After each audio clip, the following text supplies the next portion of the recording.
এলাকায় রমরমিয়ে চলছে জাল লটারির কারবার। ডিয়াল লটারির কাউন্টারে ছেয়ে রয়েছে জাল লটারি।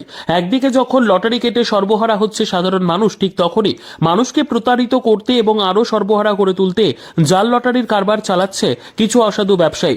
মঙ্গলবার সকাল থেকে সুতি থানা এলাকার বিভিন্ন প্রান্তে হানা দিয়ে বিপুল পরিমাণ জাল লটারি বাজেয়াপ্ত করল জঙ্গিপুর পুলিশ জেলার অন্তর্গত সুতি থানার পুলিশ। গ্রেপ্তার করা হয়েছে 4 লটারি বিক্রেতাকে।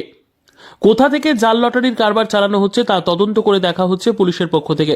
এদিকে সাধারণ মানুষের অভিযোগ, জাল লটারি শুধু সুতি থানা এলাকাতেই নয়, আশেপাশের বিভিন্ন থানা এলাকাতেও রমরমিয়ে চলছে জাল লটারির কারবার।